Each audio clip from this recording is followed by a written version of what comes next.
Hi, and welcome back to the European VC, the go-to podcast for everything European VC.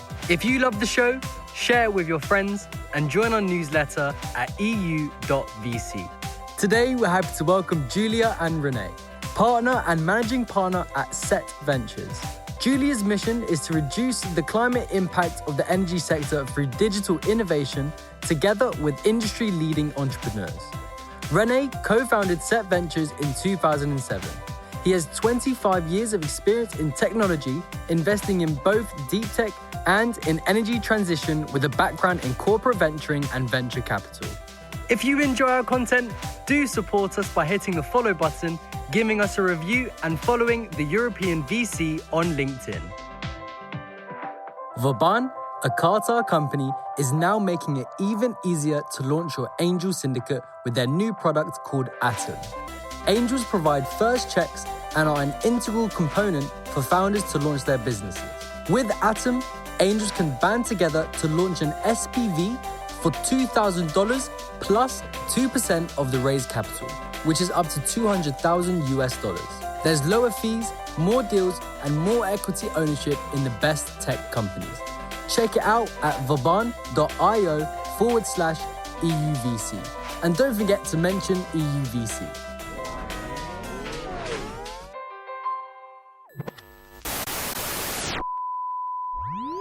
René, Julia, welcome to the European VC. It's awesome to have you here. How are you guys today?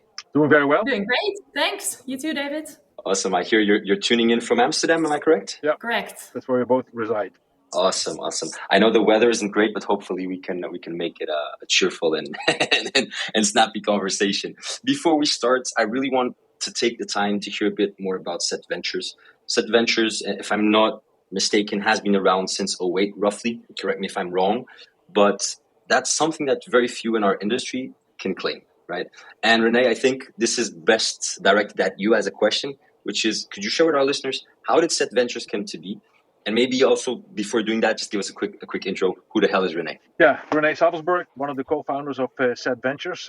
Prior to that, I was at Philips Electronics for a good number of years, where I ran the corporate venturing activities of Philips Electronics worldwide, with setups in San Francisco, in Amsterdam, and in Tel Aviv. And I started my career way back when at a small company, 4 people. Now we call it a startup. In my days, we called it just simply a small company that was growing very quickly. That is how it all came together. So if you ask me about how Set Ventures got going, I think that's a very, very timely subject, because what we are seeing today is that across the world, governments are responding to the requirements of keeping the energy supply up to the levels that we are used to. And with the situation in the world on gas that is not available in the abundance, and we want to CO2 cuts, we are in the middle of government putting stuff together to mitigate this. 15 years ago, actually, SET already exists for 15 years. We just celebrated our 15th birthday. But 15 years ago, the Dutch government decided that the nuclear plant, the only nuclear facility we have in the Netherlands, was allowed to stay open for another 30 years instead of being closed down in 2013. And as a result of that decision, the 2 owners of that facility had to set up an independent fund that would focus on sustainable energy technologies. And it just happened to be that me and my business partner, Wouter Jonk, were asked to set up that fund and to manage it from that moment on, which we started to do in the middle of 2007. And that was the birth of Set Ventures.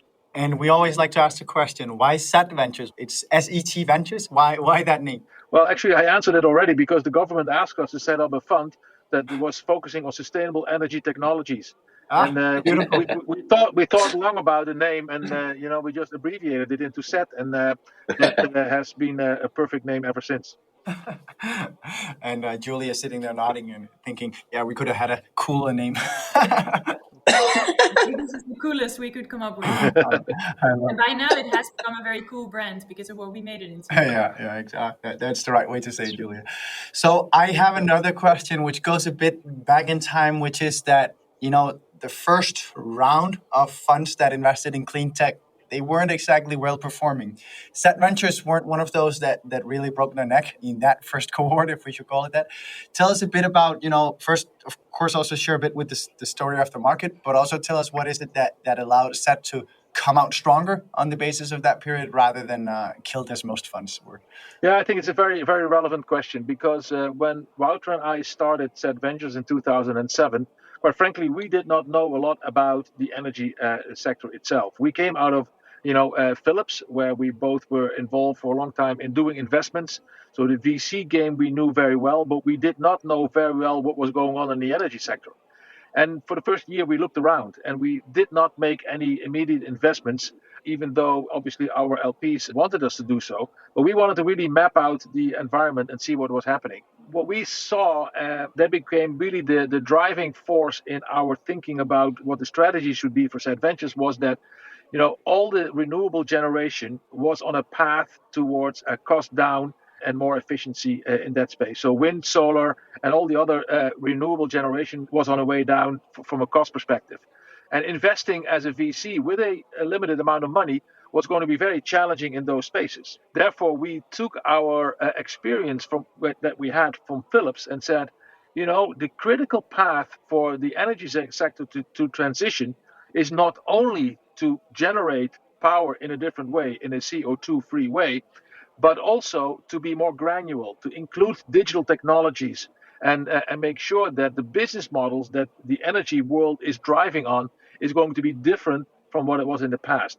Today, that sounds like, yeah, everybody knows that. But I'm very proud of everything we have done, obviously, but I'm very proud that we very early on saw this change happening. And the proof in the pudding was actually when we invested in a UK-based company called AlertMe. Very early on, we were the first investor in that company, which basically was a first incarnation of a digital software, hardware-based solution for energy management in the home. Ultimately, it has been acquired by Centrica, and they made Hive out of it, and that is all history. But it illustrated very early on that Wouter and I drove towards the digitalization opportunities instead of going into the large generation opportunities that the CleanTech sector was filled with. And we believe that not only these businesses were very tough to manage, but also the capital intensity that these developments needed in order to create solar panel facilities or to create the new wind turbine solution were very, very capital intensive and not for us. And I think that is one of the reasons we survived. Yeah, so out of all the CleanTech funds that started in that vintage, so 2006 to 2008, from the ones that were focused on cleantech and energy, we are really one of the only ones that are still alive today. Yeah. I'm curious though to then ask, because now we're seeing, you were more on the digital side back then, and now we're kind of seeing a flowering or blooming of VCs that focus more, that are not as hardware frightened as we all were taught that we have to be back in 07, 08. I'm curious to hear, where are you now? Are you more into that kind of thing now, or are you still we'd rather do the digital stuff? Well, we're clearly not afraid of hardware. However, they still need to be asset-light, fastly scalable companies with an innovative software or service layer. So that should be the basis of the business model. And it's great that all these other VCs are focusing also on hardware because that's absolutely needed. So according to the Climate Policy Initiative and Energy Monitor, the world should by now have spent over $3 trillion on climate finance to meet the 1.5 degree global warming targets, while we have spent less than 1 trillion. So over the year, much more capital is needed also in hardware to cap that huge bridge. Luckily, governments and corporates are now starting to allocate huge amounts of funding to the energy transition.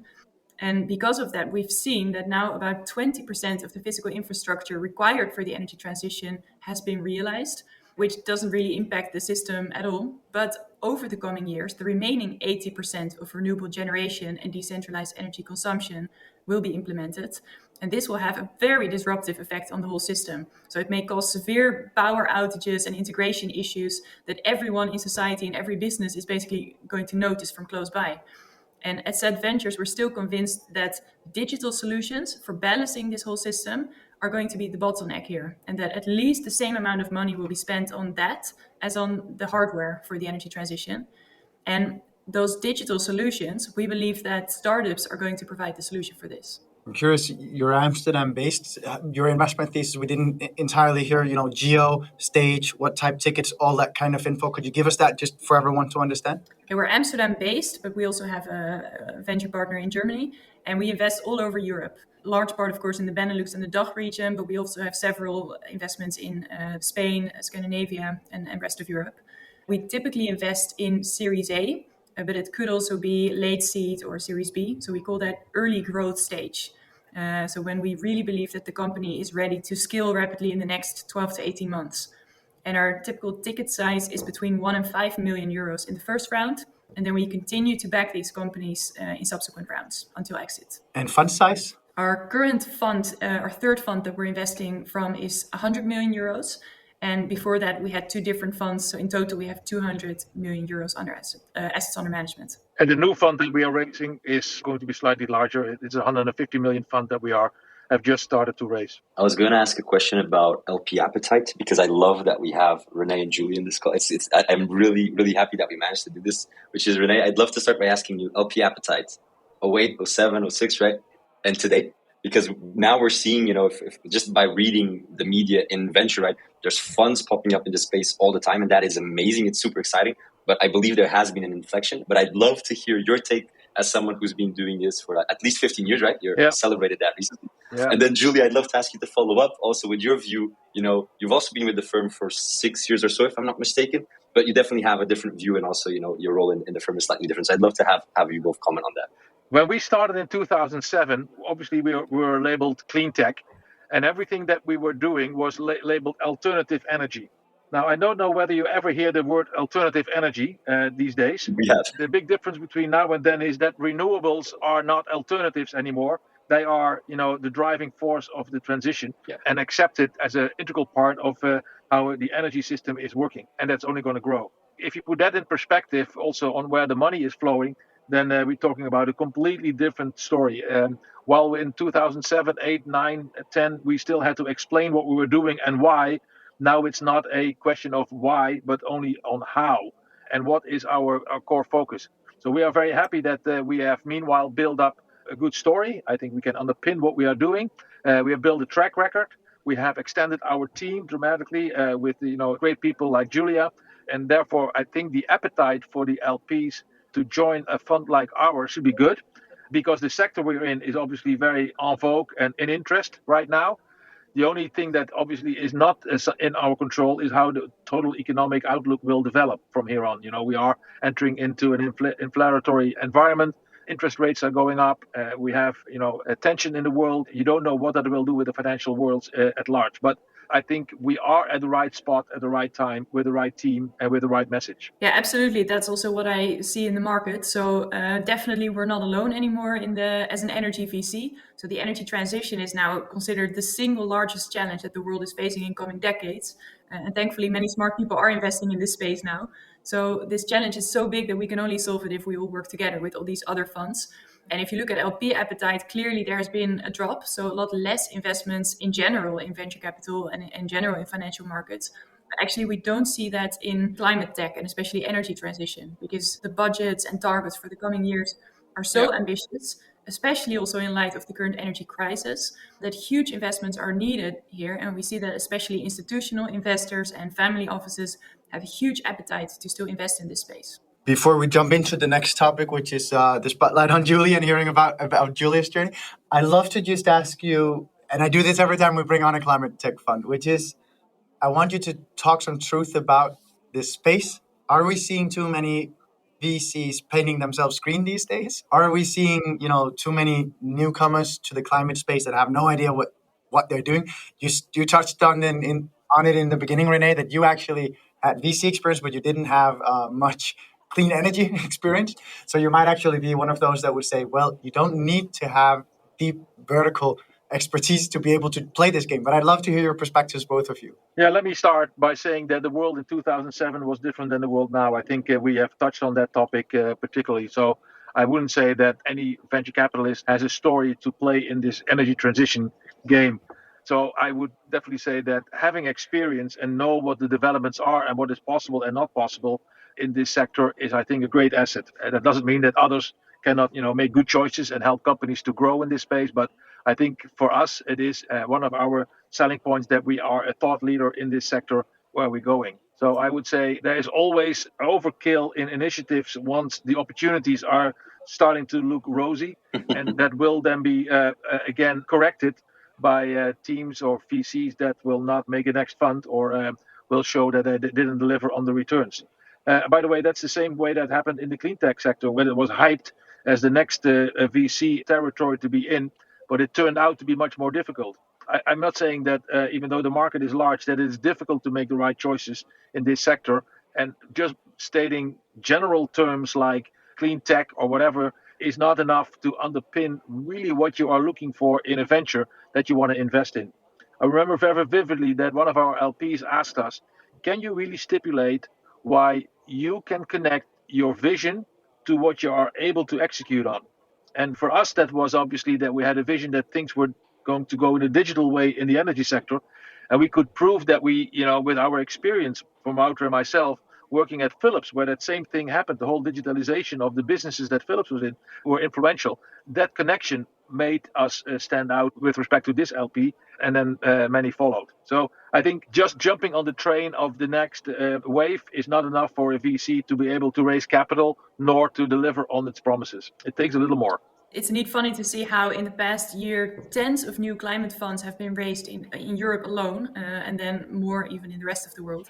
And all of them are now looking for investment professionals with a successful track record in climate tech investing over the past years. Sorry, Julia, I need to interrupt you just to say that it's actually funny because obviously we talk with a lot of GPs, and we've had a couple of those conversations with these funds that you're kind of referring to, of kind of looking for experts, advisors with industry expertise. I just want to double click on that we've also seen that. So I completely agree. Sorry, go on. Yeah, no, but it's very clear that everybody obviously wants track record. So if you are a new first-time fund, you need to get the track record from hiring good people or finding good founding partners that have a successful track record in climate tech investing, preferably then within a specific niche. So for example, energy, which cannot really be considered a niche, but a sector, and preferably with a diverse setup. So men and women from various different backgrounds.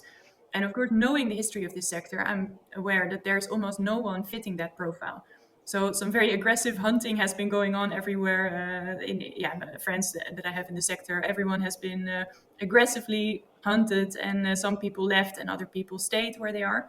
But we also saw a lot of new good people coming to the sector. So people with indeed a background in digital technologies, or a background in fintech, or background in from industry.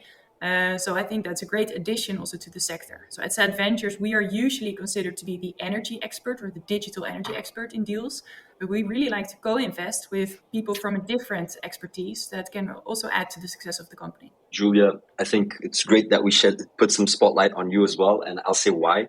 I think it's interesting because of your journey within Sad Ventures as well. You've been with the company roughly six years or so. Been recently announced as a new partner, if I'm not mistaken, May 2022 or something. Yeah. And I have this strong opinion, this is my own personal opinion, which is I think venture is an industry where people are notoriously not loyal. Meaning we see a lot of people jumping around firms to kind of progress in their career. And it's super interesting to talk with someone like you that actually had that dedication to one firm and is now at, what many would say is like the ultimate aspiration, right? Reaching partner level. I'd love to ask you very directly, what do you think allowed for that, and shed some light on what's going on behind the curtains at Sad Ventures? Yeah, so thanks for that question. To comment on that first, I believe that there is indeed a lot of jumping around in regional funds and in corporate venture funds. But then at successful financial venture funds, I see a lot more loyalty around me. It's funny how the lack of a carry outlook can make people jump around. It's not only carry, it's not purely financial, but it's just being a small company, a successful company with a team that closely works together, obviously has huge benefits. Yeah, of course. So as an introduction to myself, I'm Julia Padberg. I'm a partner at Sad Ventures. I have a background of 6 years of corporate finance advice in the European energy sector. And 6.5 years ago, I joined Sad Ventures as an associate, so pretty junior. And this year, I signed up to become a partner. And at Sad Ventures, we really invest in digital energy technologies. And I've seen the success over the years that we made at Sad Ventures. And therefore, I'm really incredibly excited to sign on here for the next fund.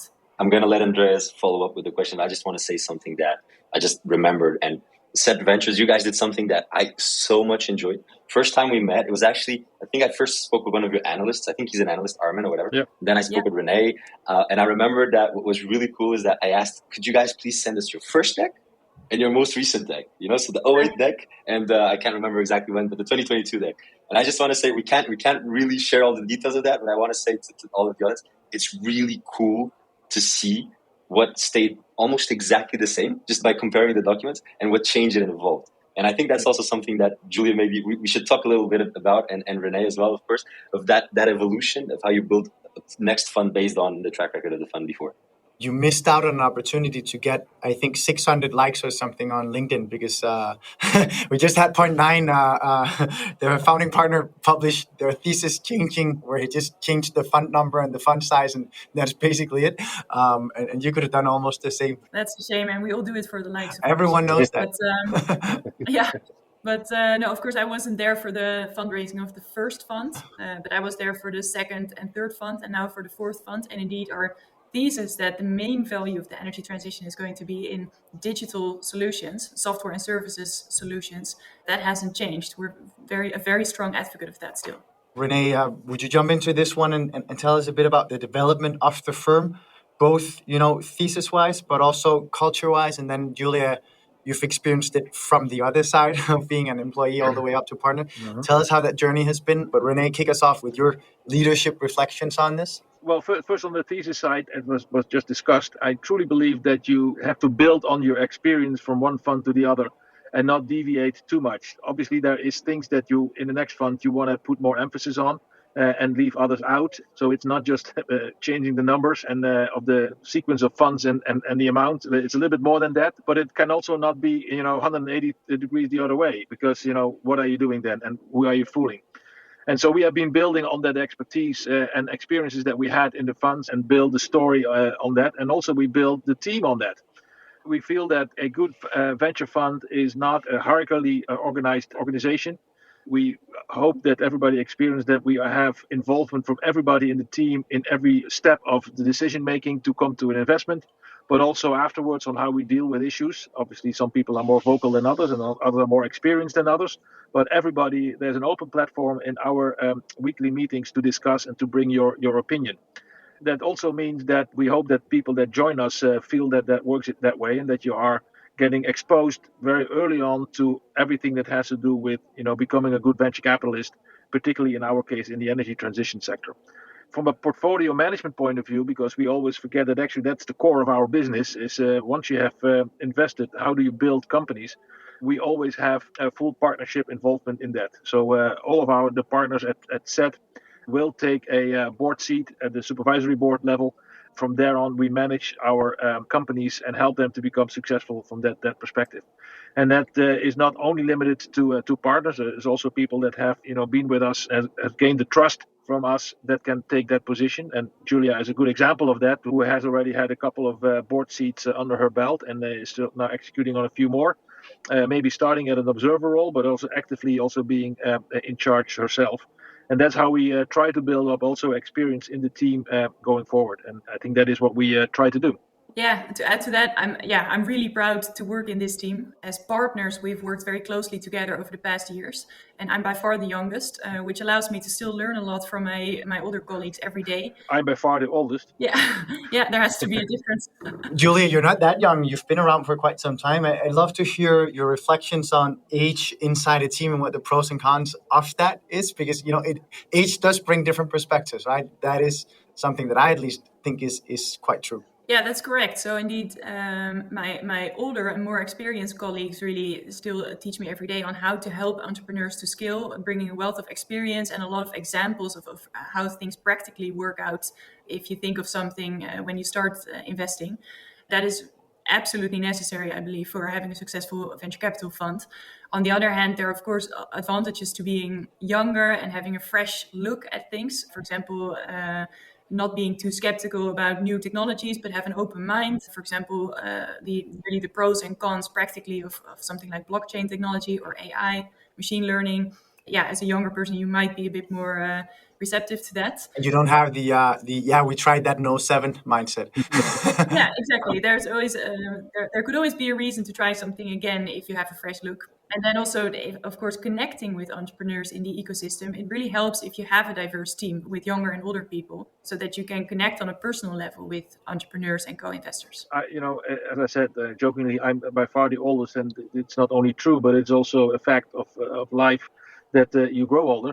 But I also see that entrepreneurs are getting younger and younger. It's a wealth of young people that are entrepreneurial, that start their companies, want to do something good for the world and enter the energy transition space or the climate space, whatever you call it. And if they are confronted with only people like me, then I wonder where the click will be. It is therefore also good to have in the team younger people that have more immediate connection, meet in other places than I would typically go to, and for networking, etc. So it's a great diversity, not only in gender but also in age, character, experience. And if that mix is well organized within a fund, you have a chance to be really successful. I really believe that, as said, the strength of our team lies in the fact that we all have completely different personalities and skill sets, and indeed diversity in all sorts of different aspects, but that we do share the same core values and enjoy having drinks together after work, preferably on a boat in the Amsterdam canals. Yes, of course, of course. So I have a question that might actually fit very well into the quickfire round, which we are rapidly getting closer to, and that is, give me one example of an investment that you either looked at or actually did in the 07, 08 and didn't work, but now you're seeing actually working. So I'm asking this because we're all very, much of the technology that we know we need, we also knew we needed back in 07 and 08. And I'm sure there were daring entrepreneurs racing for companies that would solve those issues back then, but where you looked at it and said, no, the time is not right, but now the time actually is right. Do you have any of those examples? Well, I can bring one to the table that we invested in and didn't work out, and we see now a total revival of it, or at least still a big need.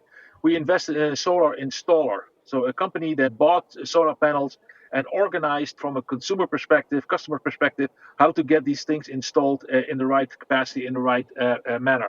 That company grew from 9 million euros to 180 million in actually 3 years.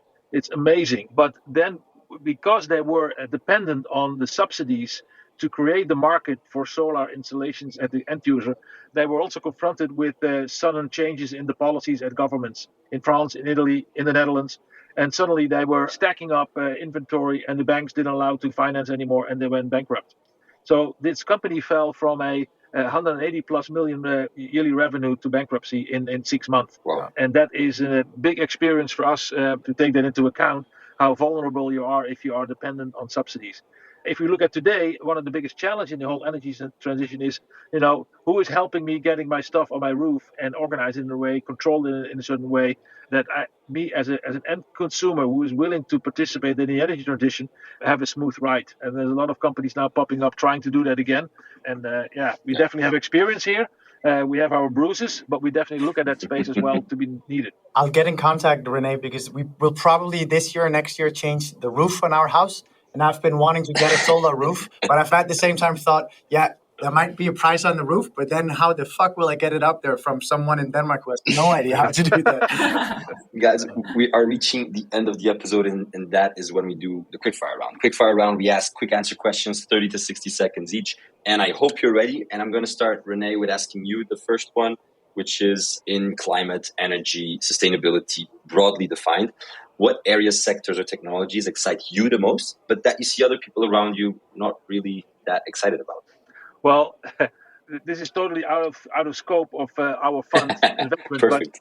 But I am a big proponent of fusion technology. People in the firm know that very well, and I think that is the black swan of the energy transition. We will solve it one day. I'm not going to go into discussions whether it is in 5 years or in 10 years or in 20 years. But we will solve the fusion nut, and we'll have a stable baseline solution in addition to all the other CO2-free generations going out there. Julia, I ask you the exact same question. What excites you that people around you don't care that much about?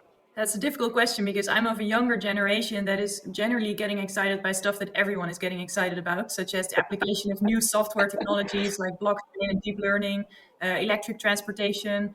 Maybe one area that is not so common yet, but starting to become more popular, is sustainable shipping, and especially the use of AI and software technologies in that. But in general, I believe I'm usually slightly before the big hype. I get excited about stuff. Great answer. Julia, the second question I'll direct at you first, which is most of our listeners are GPs, many of which emerging GPs. And so what would be your top tips, whether that's 1, 3, or 10, to emerging GPs out there who are fundraising? My tips would be to focus on your strengths and actually focus on that. So don't try to become the next generalist impact fund, but focus on something where you and your colleagues really have an edge and where you can prove a track record. René, exactly same question. Top tips for emerging GPs out there. I would actually copy the answer that Julia gave, because that's what I was thinking of, matching your vision of what needs to be done with the capabilities of finding the right companies and help them become successful. That would be my first tip. The other one is stick to that story. Don't change your story because you might want to get an LP on board that has a slightly different agenda and want to accommodate that as well. Ultimately, you will become a servant to a lot of bosses that you cannot manage. So stick to the story as well. I love that. I was actually about to interrupt you, René, when you added that second tip, because I was going to say it's something we hear a lot, be highly differentiated. But the second thing we hear a lot is actually do what you're going to say you do, and don't kind of change with the winds in SS. I love that. Yeah, particularly in fundraising, because it's so tempting to say, well, if an LP, that you really would like to get on board has a mandate that is slightly off what you do, be careful not to change your own story, but rather try to convince them to understand what you're trying to achieve. Otherwise, you're going to have an uphill battle going forward. We hear way too many stories of those. Let's not deep dive into that rabbit hole. Third and final question. Julie, again, I'll start with you. And this might be a tough one, but I love it because of that. What is the most counterintuitive learning you've had since you've been with Set Ventures, so in the last 6 years or so? I love this one. Learning, that's a very difficult question. I need to think about that a bit longer. René, what about yourself? What would you say the most counterintuitive learning since you've started Set Ventures in the last 15 years? Well, I think the basis of an investor like us is that you first fall in love with the opportunity to invest in. And you get excited, and then your colleagues ask you 5 questions, maybe 4, maybe even 3. And then you lose all the love that you have for it because the reality sinks in. That is counterintuitive because, at face value, you like what you see, but then you have to come to the conclusion that it's not as attractive as it was. And then you have to let it go. Then you have to say, well, hey, unless, you are really, really convinced your colleagues are wrong, that you have to let it go and come to a combined conclusion. That's sometimes tough and counterintuitive. Julia? Yeah, my observation in the past years has been that actually the best investments that we've made were very controversial. So there was no agreement in our team that we should do the investment initially. So there's been a lot of debate going on. It really needs to be a very difficult decision where the market is not clear yet on that this is going to happen. But one of us or a few of us have that vision that we share with the entrepreneur. I love that. Ladies and gentlemen, thank you so much for joining us at the European VC. It has been a blast as always. Thank you so much. Thank you for having us. Thank you for listening to this episode of the European VC, the go-to podcast for everything European VC. If you love the show, share it with your friends and join our newsletter at eu.vc. Vauban, a Qatar company, is now making it even easier to launch your angel syndicate with their new product called Atom. Angels provide first checks and are an integral component for founders to launch their businesses. With Atom, angels can band together to launch an SPV for $2,000 plus 2% of the raised capital, which is up to $200,000. There's lower fees, more deals, and more equity ownership in the best tech companies. Check it out at vaban.io/EUVC. And don't forget to mention EUVC.